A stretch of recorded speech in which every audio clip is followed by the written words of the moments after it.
Hi, I'm Donna O. And I wanted to do a video in response to everything that's happening, the anger around the murder of George Floyd. I just felt it was so important for me to say something versus say nothing. Today, I have had a really challenging day. My morning was filled with tons of emotions, and I could not stop the tears from flowing.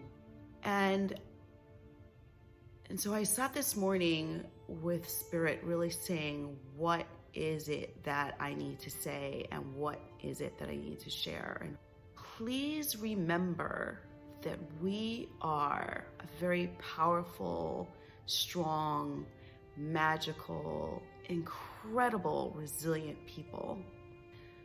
We are capable of feeling spirit in our bones, in our blood, in our bodies, in every part of our entire being and system. It's part of our history to feel it in the ground, in the earth, in the trees, and everything around us. And to connect it with it in such a deep, profound way through our hearts, in our souls, in our minds.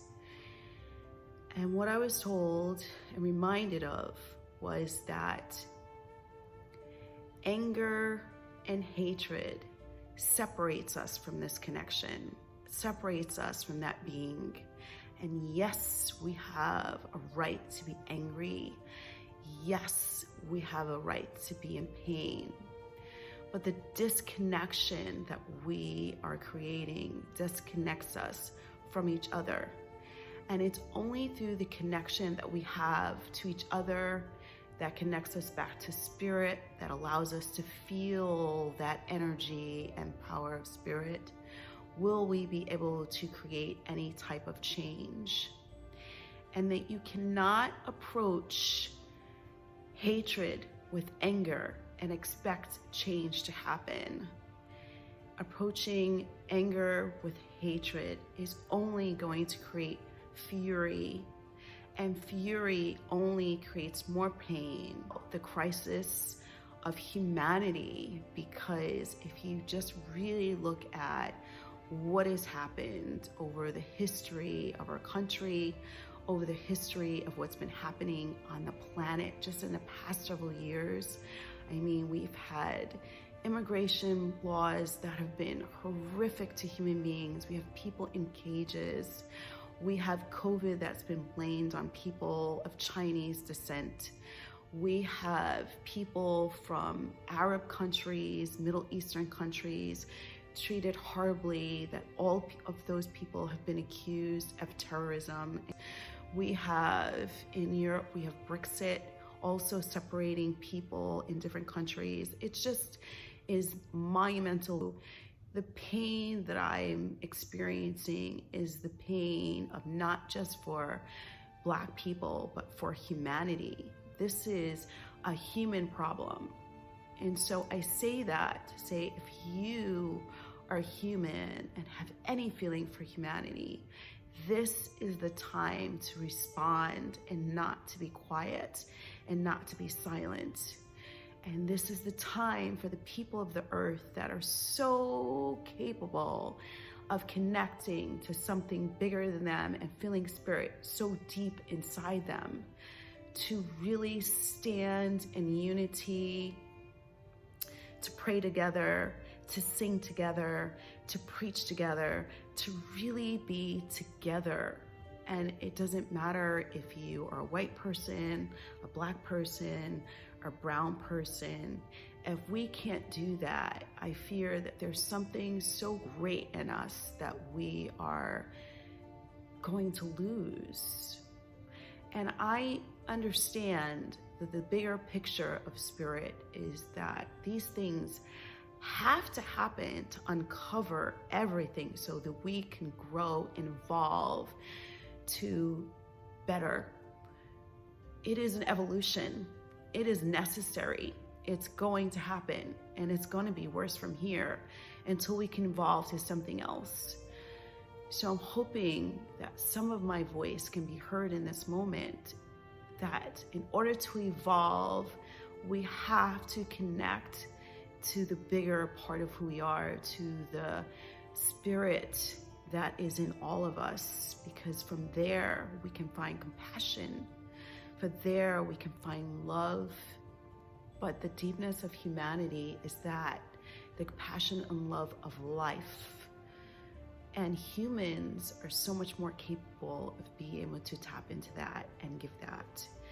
And so we must. So as much as we are angry, the violence that's beginning to happen, whether it's been being stirred by people to make us look bad, whoever is stirring it, violence only creates more violence. Hatred and anger only creates more of those things. And it's time to really ask ourselves, what differences can be made that we will feel better? Are we really expecting them to understand? They are never going to understand. There's going to be people on this planet that are never going to understand. And if you're an ally, what can you do? So one, if you're an ally, pick up the phone, text someone that you know is a person of color and say, are you okay? Because, I've reached out to my friends today, and some of them I hadn't heard from, and I said, I haven't even heard from you. You haven't asked me if I'm okay. And just me saying that to them opened up a whole nother conversation that I'm really, really grateful for. So you may not understand, but what you could understand, because you're human, is that people are in pain. We can all relate to pain.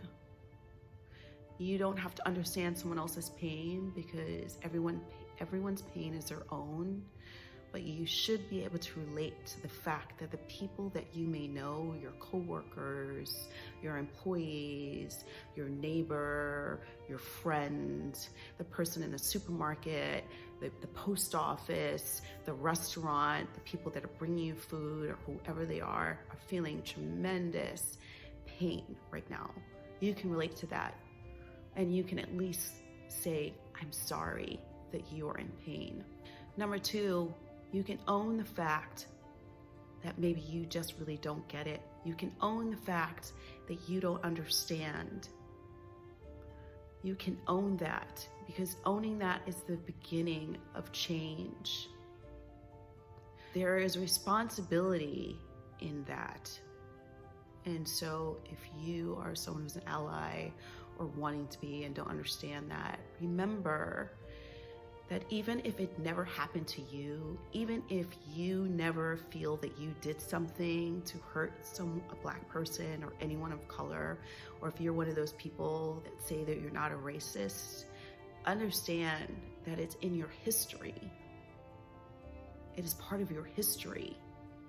And because it's part of your history, there is a need for growth. I'll give you an example to maybe hopefully that you can understand. Many of us are born in families that we don't agree with their rules. We don't maybe like our parents or our siblings. We don't like the things that they do. And we find the courage to create totally different lives based on completely different ideas and value systems. But no matter what, some of that stuff that was from our mothers and our fathers and our siblings are still part of who we are. So we have to work really hard to change that. Some things we're aware of, some things we aren't. Well, this is really no different. It is in your DNA. It is in your history. So part of that is literally in your psyche. This past winter, I saw a play called Slave Play. And that is exactly what he was talking about in Slave Play. How racial relations and racism is part of our psyches. And so right now, the black people on the planet have been tipped over. The anger and the pain has been tipped over. They can hold on to no more. They can't. And so just like anyone that can no longer hold on no more, They're gonna go into rage and anger because it's the only way for it to come out. And so they finally fall on the floor in pieces and sobbing. The world is raging.